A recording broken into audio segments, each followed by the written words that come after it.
Hello everyone, my self Vinita. So guys, हमने अपनी last video में जो चैप्टर 6 था लाइन्स एंड एंगल्स का वो कंसेप्ट पूरा कर लिया है। आई होप आप सभी को समझ में आ गया है। ठीक है, तो आज की वीडियो में हम नया टॉपिक स्टार्ट करते हैं ट्राइंगल्स का। ठीक है, जिसमें हम बेसिक कंसेप्ट सीखेंगे, जिसमें कुछ कॉन्ग्रुएंसी रूल्स आएंगे, उनका प्रूफ आएगा, ये सारा कुछ हम सीखने वाले हैं। ठीक है, तो सबसे पहले आपको पता होना चाहिए ट्राइंगल क्या होता है। वैसे तो आप सभी जानते ही हैं ट्राइंगल क्या होता है, जिसके 3 साइड्स होती है, 3 एंगल्स होते हैं, वो क्या होती है, ट्राइंगल होती है। लेकिन अगर इसको हम डिफाइन करें ट्राइंगल को, तो ट्राइंगल कैसे होता है? ए triangle is a closed figure formed by 3 line segments.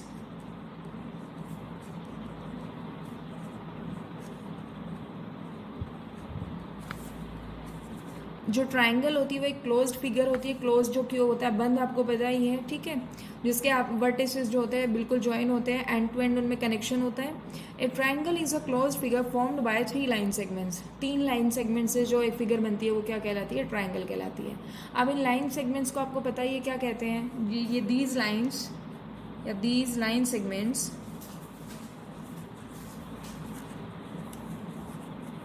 Are called sides. ये जो आपके पास होती है ये क्या होती है? Sides of a triangle. जो लाइन सेगमेंट्स होती है वो क्या किससे बनती है? लाइन सेगमेंट से बनती है। जो ट्राइंगल होती है वो लाइन सेगमेंट से बनती है, और लाइन सेगमेंट्स को हम क्या कहते हैं? साइड्स कहते हैं। ठीक है, और यहाँ पे जो एंगल्स होते हैं, पॉइंट ऑफ इंटरसेक्शन होता है जो लाइन सेगमेंट का, वो क्या कहलाते हैं? वर्टिसेस कहलाते हैं। ठीक है, तो ये तो बात हो गई ट्राइंगल की। एक ट्राइंगल जो होता है, देखिए एक क्लोज फिगर होता है इस तरीके से। मान लो ये कोई ABC ट्राइंगल है, तो ये आपके पास क्या है? ट्राइंगल हो गई। ये 3 लाइन सेगमेंट से बनी, जिसमें AB, BC एंड AC जो है वो लाइन सेगमेंट्स हैं। ठीक है, इनको हम साइड्स भी कहते हैं। ठीक है, और जो ये ABC ये क्या कहलाएंगे? वर्टिसेस कहलाएंगे। और यहाँ पे कॉरस्पॉन्डिंगली क्या होते हैं? एंगल्स होते हैं। Angle A, angle B, angle C। एक ट्राइंगल में 3 एंगल्स होते हैं। ठीक है, तो ये आपके पास कंसेप्ट है। तो अभी जो इस चैप्टर में करने वाले हैं ट्राइंगल्स में, उसमें हम कॉन्ग्रुएंसी पढ़ने वाले हैं बेसिकली। तो कॉन्ग्रुएंसी का जो आपका टॉपिक है वो आप 7th क्लास से आई थिंक पढ़ना स्टार्ट कर देते हो, तो थोड़ा बहुत तो आइडिया आपको होगा, लेकिन फिर भी उसको चलिए रिवाइज कर लेते हैं एक बार, क्या क्या कॉन्ग्रुएंसी रूल्स होते हैं। ठीक है, तो स्टार्ट करते हैं कॉन्ग्रुएंस ऑफ ट्राइंगल्स।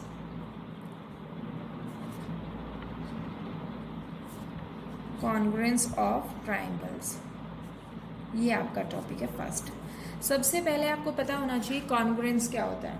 ठीक है, कॉन्ग्रुएंस किसको बोलते हैं? जो कि आपकी स्पेलिंग यहाँ पे इस तरीके से है, CONGRUENCE।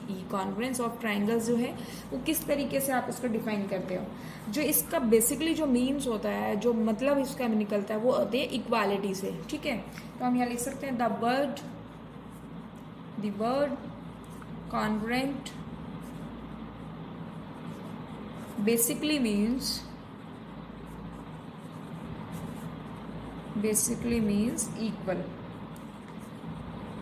तो कॉन्ग्रुएंसी में हम बेसिकली क्या पढ़ने वाले हैं? इक्वालिटी पढ़ने वाली है, इक्वालिटी ऑफ ट्राइंगल्स पढ़ने वाले हैं। ठीक है, तो यहाँ से देखिए, अगर इसको हम डिफाइन करें कॉन्ग्रुएंस ऑफ ट्राइंगल क्या होता है, तो देखिए फिगर्स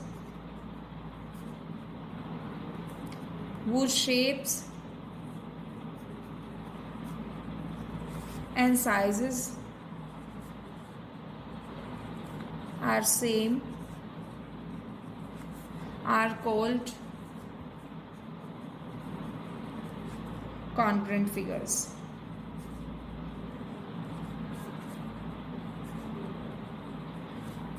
ठीक है, ऐसी जो देखिए दो word congruent basically means equal, equality of triangles हम पढ़ने वाले हैं।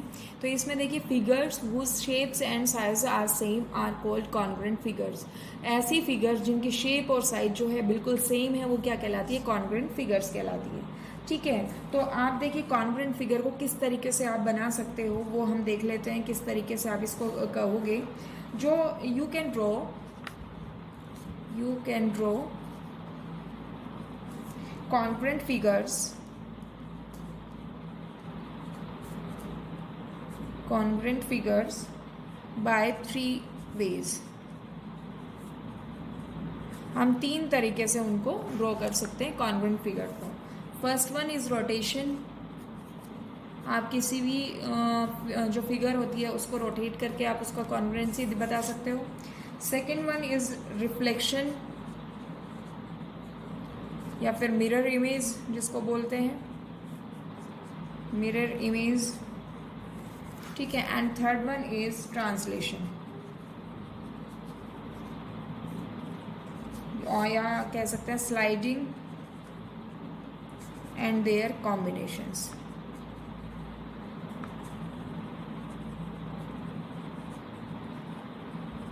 ठीक है, हम 3 तरीके से कॉन्ग्रुएंट फिगर्स को ड्रॉ कर सकते हैं। First one is rotation, second one is reflection और mirror image, and third one is translation और स्लाइडिंग इन देयर कॉम्बिनेशंस। इस तरीके से हम कह सकते हैं कि ये आपकी जो रोटेशन और रिफ्लेक्शन और ट्रांसलेशन से आप क्या करते हो, कॉन्ग्रुएंट ऑफ फिगर्स को ड्रॉ करते हो। ठीक है, 3 तरीके होते हैं। आपको इतना पढ़ने की ज़रूरत नहीं है, वैसे तो आपके इसमें यूज़ नहीं होता, लेकिन फिर भी मैं बता रही हूँ इसमें एग्जांपल्स देके। लेट आपके पास फर्स्ट वन एग्जांपल है, फॉर एग्जांपल देखिए फिगर्स जो है हम ड्रॉ कर लेते हैं। ये एक ABC फिगर है, ठीक है, ट्राइंगल है ABC, ये आपके पास है। तो देखिए इस तरीके से अगर मैं इसको बनाती हूँ, इस तरीके से ये, ठीक है, ये आपका क्या है A, this is B and C। ये क्या है, आपकी रोटेशन है, इसको हम क्या नाम देते हैं, रोटेशन। तो पहला जो आपके पास था वो क्या है, रोटेशन का काम है। ठीक है, इस तरीके से आपने इसको रोटेट कर दिया। जो यहाँ वाला जो पार्ट था उसको आपने यहाँ कर दिया, जो नीचे वाला पार्ट था उसको ऐसे कर दिया, ऐसे इस तरीके से आपने इसको ड्रॉ कर दिया। ठीक है, हो सकता है जो फिगर्स है वो प्रॉपर ना बने, क्योंकि मैं रफली बना रही हूँ, तो आपको इनको तरीके से देखना है, बस इनका मीनिंग समझना क्या है। ठीक है, एक ही मैं फिगर ले लेती हूँ इस तरीके से। ये आपके पास एक ट्राइंगल है AB एंड C, ये आपके पास है। आपको पता है ये मिरर इमेज कैसी बनती है।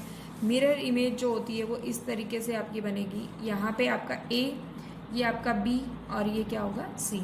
ठीक है, आपको पता है ना मिरर इमेज में उल्टा बनता है, तो ये आपकी जो होगी वो क्या होगी, मिरर इमेज, या फिर कह सकते हो रिफ्लेक्शन।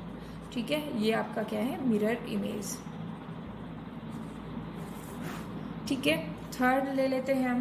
थर्ड जो है, देखिए अगर मैं एक फिगर ड्रॉ करती हूँ इस तरीके से, यूँ कर लेते हैं, ये एक ट्राइंगल बना लिया मैंने, ट्राइंगल शेप नहीं दिख रही है ये, ठीक है, रफली बना रही हूँ मैं इसको। तो देखिए किस तरीके से आप इसको कहोगे, ये A है, ये B है और ये क्या है, कोऑर्डिनेट C। ठीक है, बिल्कुल सेम एज इट इज़ आपको यहाँ पे ड्रॉ करना है। ये इस तरीके से, ये A, ये B और ये C।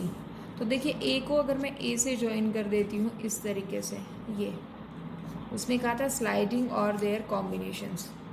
ठीक है, तो ये आपका क्या है, ये ट्रांसलेशन का काम करेगा। ठीक है, इसको हम बोलते हैं ट्रांसलेशन। रोटेशन में आपने रोटेट किया फिगर को, मिरर इमेज में आपका देखिए उल्टा फिगर बन गया, दैट मीन्स A जहाँ था वहाँ पे आपका ये दूसरी साइड हो गया। आप मिरर इमेज में खुद को देखते हैं, फेस देखते हो, तो आपके जो हैंड्स अगर आप देखो तो देखिए वो उल्टे दिखाई देते हैं। आपका जो राइट साइड होता है वो लेफ्ट साइड दिखाई देता है, और लेफ्ट साइड जो होता है राइट साइड दिखाई देता है। ठीक है, तो ये मिरर इमेज हो गया। तो आपका नेक्स्ट जो है ट्रांसलेशन है, जिसमें स्लाइडिंग और देयर कॉम्बिनेशंस होता है। तो ये इस तरीके से हमने 2 फिगर बनाई सेम, अगर उनके वर्टेक्स को सेम वर्टेक्स से ज्वाइन कर देते हैं तो ये क्या कहलाता है, ट्रांसलेशन कहलाता है। ठीक है, तो इतना कुछ आपको पढ़ने की ज़रूरत नहीं है, बस मैंने बताया है कि जो कॉन्ग्रुएंट फिगर होती है वो उनको किस तरीके से हम ड्रॉ कर सकते हैं। ठीक है, अभी जो हमारा मेन काम है वो यहाँ से स्टार्ट होगा। तो ये मत सोचना कि हमारा ये सिलेबस में नहीं आएगा तो हम क्यों पढ़ें इसको। आपको देखिए कंसेप्ट आपका होना चाहिए, आपको सारी चीज़ें पता होना चाहिए कि कॉन्ग्रुएंसी क्या होती है, उसका मतलब क्या होता है, किस तरीके से उसको ड्रॉ कर सकते हैं, वो सारा कुछ आपको पता होना चाहिए। ठीक है, तो देखिए अब जो सबसे पहली बात है, कॉन्ग्रुएंट क्या कहलाता है। कॉन्ग्रुएंट फिगर हमने देख लिया जिनका साइज़ और शेप जो है उसे बिल्कुल सेम हो। तो अब आती है बात corresponding parts of congruent triangles का। ठीक है, तो इसमें हम सब कुछ डिफाइन करेंगे। आपका जो नेक्स्ट टॉपिक है वो है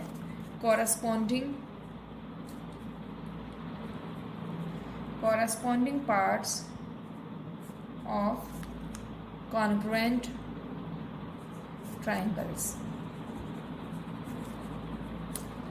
ये आपका टॉपिक है जिसको हम CPCT भी बोलते हैं। ठीक है, शॉर्ट में हम इसको बोलते हैं CPCT, corresponding part of congruent triangles. देखिए किस तरीके से दो ट्राइंगल्स जो होती है वो कॉन्ग्रुएंट होती है। When two triangles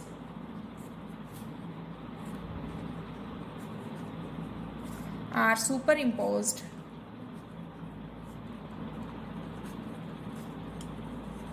on one another,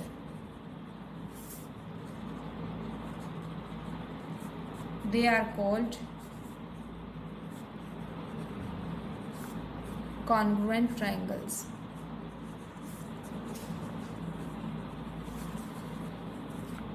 देखिए आपके पास दो ट्राइंगल्स कॉन्ग्रुएंट कब होगी। पहली बात तो एक तरीके से देखा जाए तो हम उसको नॉर्मल डिफाइन भी किया है हमने उसको, कि जिनका साइज़ और शेप जो है वो बराबर है, बिल्कुल सेम है, तो क्या कहलाती है, कॉन्ग्रुएंट फिगर्स कहलाती है। ठीक है, अब बात आती है ट्राइंगल्स की। इसने कहा when two triangles are superimposed on one another, अगर एक दूसरे के ऊपर सुपर इम्पोज्ड है। सुपर इम्पोज्ड मतलब अगर मैं एक ट्राइंगल के ऊपर दूसरी ट्राइंगल को रखूँ तो उसको बिल्कुल कवर कर ले, अगर दोनों ट्राइंगल्स जो है एक दूसरे को बिल्कुल कवर कर ले, ना जो कोई ज़्यादा छोटी ना बड़ी, कुछ भी नहीं, बिल्कुल सेम हो, तो वो क्या कहलाती है, सुपर इम्पोज्ड कहलाता है वो। ठीक है, तो इसने कहा when two triangles are superimposed on one another they are called congruent triangles. अगर दो ट्राइंगल्स है वो एक दूसरे के ऊपर इस तरीके से कि दोनों एक दूसरे को कवर कर रही है, सुपर इम्पोज्ड हो रही है, तो क्या कहलाती है, कॉन्ग्रुएंट ट्राइंगल्स होती है। फॉर एग्जाम्पल मैं कहूँ कि ये आपके पास ट्राइंगल है ABC और PQR। ठीक है, ये आपका let this is A, this is B and this is C। इसी का ही दूसरा है P और ये क्या है Q और ये क्या है R। इसमें क्या है कि दो ट्राइंगल्स है, एक ABC ट्राइंगल है और दूसरा क्या है PQR। अगर ये दोनों एक दूसरे के ऊपर है, मतलब पूरा कवर कर रही है, तो ये क्या कहलाएंगे, congruent triangles.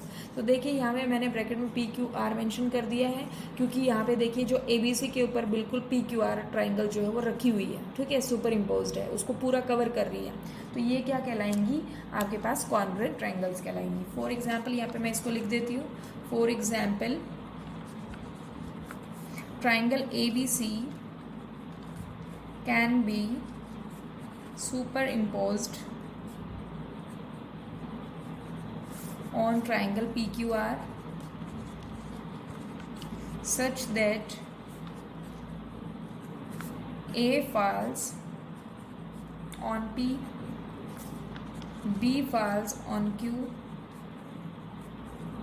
and C falls on R।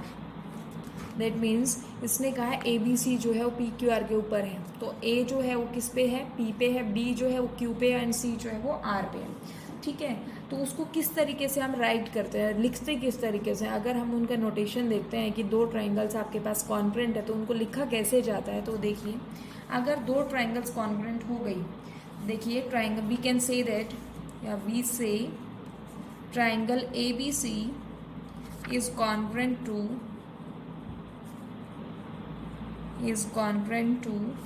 triangle PQR and write as triangle ABC is congruent to triangle PQR। देखिए ये जो सिंबल होता है इक्वल के ऊपर जो सिमिलैरिटी का सिंबल होता है, इनका कॉम्बिनेशन जो होता है वो क्या कहलाता है, कॉन्ग्रुएंट कहलाता है। ठीक है, अब यहाँ पे कुछ चीज़ें होती, कुछ कंडीशंस होती है, और किस तरीके से होगी, जो A एंगल है वो P एंगल के बराबर होगा, B एंगल Q एंगल के बराबर और C एंगल जो है वो R के। दैट मीन्स ऑर्डर जो होता है वो इनका मैटर करता है, चाहे वो साइड्स के रिगार्डिंग ले लो या फिर आप एंगल्स के रिगार्डिंग ले लो। ठीक है, here angle A equals to angle P, angle B equals to angle Q and angle C equals to angle R। ठीक है, दैट मीन्स ये तीनों एंगल्स जो है A P के ही बराबर होगा, B जो है वो Q के बराबर होगा, C जो है वो R के बराबर होगा। एंड साइड्स का भी रिलेशन यही होता है, जो AB साइड है वो किसके बराबर होगी, PQ के, जो BC साइड है वो होगी QR के, और जो AC साइड है वो होगी PR के। ठीक है, ऐसा नहीं है कि आप A एंगल को Q के बराबर दिखा दो, वो गलत हो जाएगा। और नोटेशन भी इसी तरीके से, अगर आप ये कहते हो कि ABC ट्राइंगल जो है कॉन्ग्रुएंट टू PQR है, तो यहाँ पे देखिए AB जो साइड है वो PQ के बराबर होगी, BC साइड QR के बराबर होगी और जो AC आप ले रहे हो वो PR के बराबर होगी। अगर इसमें आप कुछ गड़बड़ करते हो तो आपकी जो कॉन्ग्रुएंसी है वो फेल हो जाती है। ठीक है, तो देखिए कुछ अगर मैं इसी को लिखूं किस तरीके से इसका लिखा जाएगा, मैं यहाँ से कह सकती हूँ इन अदर वर्ड्स ऑर्डर जो होता है वो बहुत ही ज़्यादा मैटर करता है। A corresponds to P और we can say that notation होता है ये कॉरस्पॉन्ड्स का साइन होता है। ठीक है, A corresponds to P that means A जो है वर्टेक्स वो P वर्टेक्स के ऊपर है। ठीक है, कॉरस्पॉन्ड कर रहा है उसको, मतलब बराबर होगा। ठीक है, तो ये आपके पास हो गया। B जो है वो कॉरस्पॉन्ड कर रहा है किसको, Q को। B corresponds to Q और we can say that B corresponds to Q, इस तरीके से। ठीक है, C corresponds to R और C corresponds to R, ये नोटेशन होती है। ठीक है, ये आपके पास वर्टेक्स की नोटेशन आई। सिमिलरली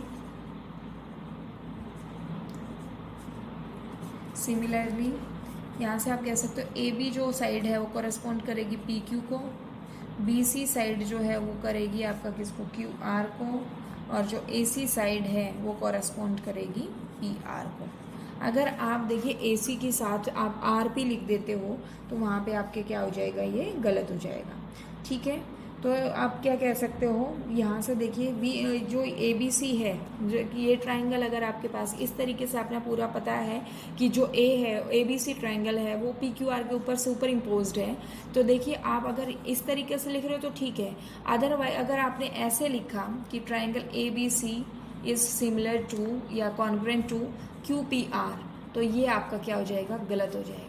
ठीक है, क्योंकि देखिए A जो है वो कॉरस्पॉन्ड P को कर रहा है, लेकिन यहाँ पे तो A जो है इसके हिसाब से तो A जो है वो Q को कॉरस्पॉन्ड कर रहा है। ठीक है, तो ये हम यहाँ पे ऐसे नहीं लिखेंगे। ठीक है, कॉरस्पॉन्ड्स जो होते हैं वर्टिसेस के वो आपका करेक्टली होना चाहिए ऑर्डर में, तो ये इसका क्या होता है, सिंबॉलिक फॉर्म होता है। ठीक है, कि इस तरीके से इसको इस तरीके से रिप्रेजेंट करते हो। तो ये कॉरस्पॉन्डिंग पार्ट्स हैं कि एंगल जो है वो एक ट्राइंगल का जो एंगल है, फर्स्ट ट्राइंगल का फर्स्ट वर्टिसेस एक तरीके से इस तरीके से नोटेट कर रहे हो इसको, तो एंगल A जो है वो एंगल P के ही बराबर होगा, AB जो है वो PQ के बराबर होगी। ये क्या कहलाती है, कॉरस्पॉन्डिंग पार्ट्स कहलाते हैं, जिनको हम क्या कहते हैं, शॉर्ट फॉर्म में CPCT कहते हैं, दैट इज CPCT, ये हम इसको बोलते हैं। ठीक है, ये होते हैं corresponding parts of congruent triangles. ठीक है, तो अब आपको एक वर्कशीट दी जा रही है। वर्कशीट में आपको क्या करना है, आपको उनको कॉलम से मैच करना है कि कौन सा किसके बराबर है, मतलब क्या है, कॉन्ग्रुएंट है। ठीक है, तो मैं वर्कशीट मेंशन कर रही हूँ, आपको वो करनी है ट्राई। कोई भी डाउट आता है तो आप पूछ लेना। वर्कशीट इसमें मेंशन मैं कर रही हूँ। ठीक है, ये वर्कशीट है, देखिए इसमें क्या क्या है। इसका क्वेश्चन लिख लीजिए, match the following.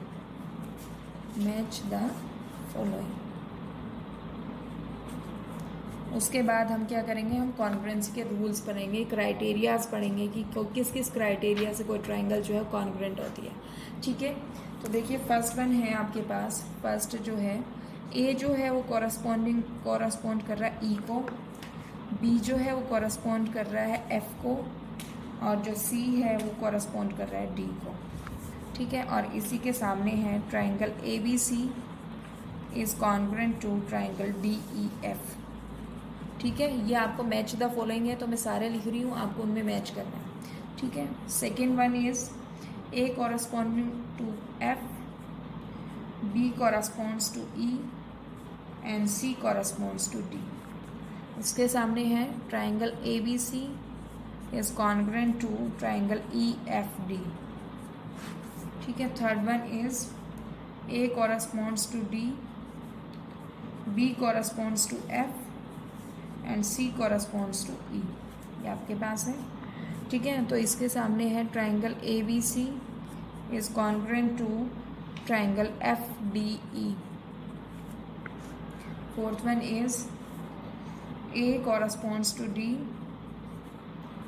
B corresponds to D, यहाँ पे A corresponds to E है। ठीक है, ये आपके पास D है और C corresponds to F। ठीक है, तो ये क्या है, triangle A B C is congruent to triangle D F E. Fifth one is A corresponds to D, B corresponds to E and C corresponds to F. इसमें क्या है, triangle A B C is congruent to triangle E D F. Sixth one is A corresponds to F, B corresponds to D and C corresponds to E. और इसके सामने है triangle ABC is congruent to triangle FED. ठीक है, तो इनको आपको match करना है कि कौन सा जो कॉरस्पॉन्ड्स हो रहा है, जो कोई भी वर्टिसेस हैं तो ये कॉरस्पॉन्डिंगली किस ट्राइंगल के होंगे. ठीक है, तो ये आपका टास्क रहेगा जो कि आपको सोल्व करना है. ठीक है, ये वर्कशीट आपको सोल्व करनी है. कोई भी डाउट आता है तो आप पूछ सकते हो. ठीक है, तो देखिए ये था आपके पास, मैंने कंसेप्ट बता दिया, कॉन्ग्रुएंसी क्या होता है, corresponding parts of congruent triangles क्या होती है, दो ट्राइंगल्स किस तरीके से कॉन्ग्रुएंट होती है, ये सारा कंसेप्ट मैंने आपको बता दिया है. आई होप आप सभी को समझ में आ गया है. इजी है कंसेप्ट. देखिए 7th क्लास से आप पढ़ते हुए आ रहे हो तो इतना कोई डिफ़िकल्टी इसमें होनी नहीं चाहिए. फिर भी अगर आपको कोई भी डाउट आता है तो आप हमें कमेंट करके बता सकते हैं. मैं कोशिश करूँगी कि आपका डाउट सॉल्व किया जाए. ठीक है, तो देखिए मैं यहाँ से एक क्राइटेरिया बता रही हूँ आपको कॉन्ग्रुएंसी का, किस तरीके से हम दो ट्राइंगल्स को कॉन्ग्रुएंट प्रूव करते हैं. तो ये जो क्राइटेरिया है वो क्या है, देखिए हेडिंग डाल लेते हैं, criteria for congruence of triangles. ये आपके पास है. ठीक है, फर्स्ट क्राइटेरिया मैं अभी करा रही हूँ, उसके बाद हम नेक्स्ट सोल्व करेंगे. ठीक है, तो आपको क्या करना है, तो ये आप देखिए पहला जो क्राइटेरिया वो क्या है, SAS. SAS that is side angle side. ये क्राइटेरिया आपका रहेगा.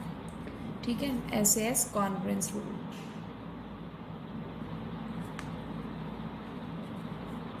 ध्यान से समझिएगा, कहीं भी हो सकता है कि किसी भी क्वेश्चन में आपको करना हो आप गलत यूज़ करो उसका, तो इस तरीके से आपको क्वेश्चन सोल्व नहीं करने हैं. आपका कंसेप्ट क्लियर होना चाहिए, तभी आप क्राइटेरिया अप्लाई कर सकते हो, अदरवाइज क्राइटेरिया अप्लाई करने में आपको प्रॉब्लम हो सकती है. ठीक है, तो देखिए two triangles are congruent if two sides and the included angle. इसका मतलब अभी बता रही हूँ मैं आपको. if two triangles are congruent if two sides and the included angle of one triangle are equal to the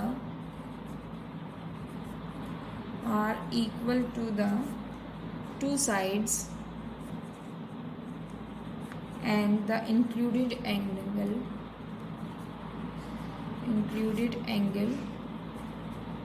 of the other triangle.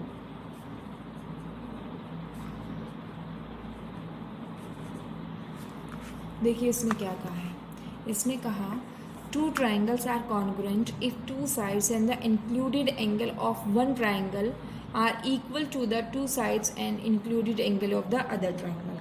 अगर ऐसा केस है तो ही आप क्या कहोगे कि ये SAS that is side angle side congruence rule से ये दोनों ट्राइंगल्स होंगी कॉन्ग्रुएंट होगी.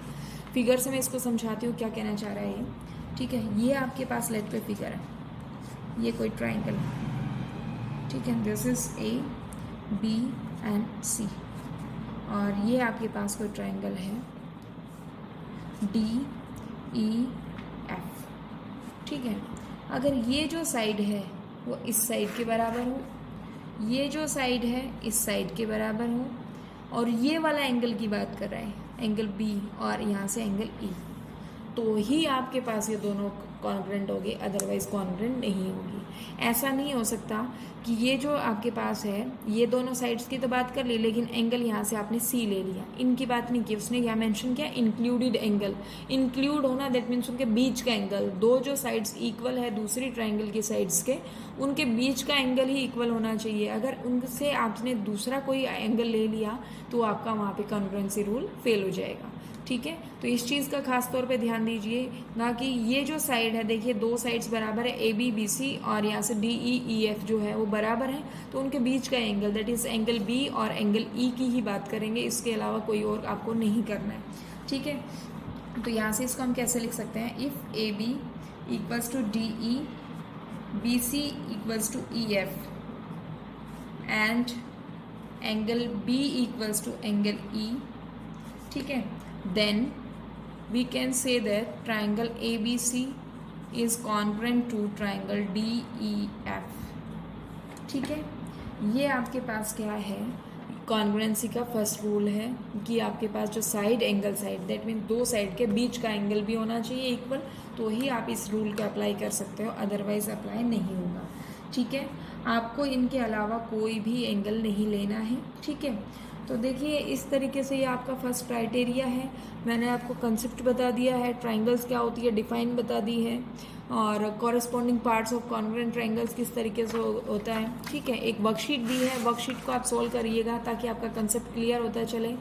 बस वीडियो को देखने से काम नहीं चलेगा कि आपने वीडियो देख लिया और आपका कंसेप्ट क्लियर हो गया। आप जब तक प्रैक्टिस नहीं करोगे कंसेप्ट समझ में नहीं आएगा।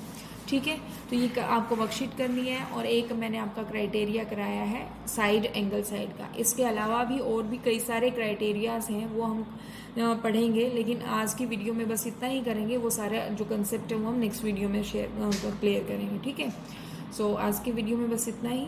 Thank you so much.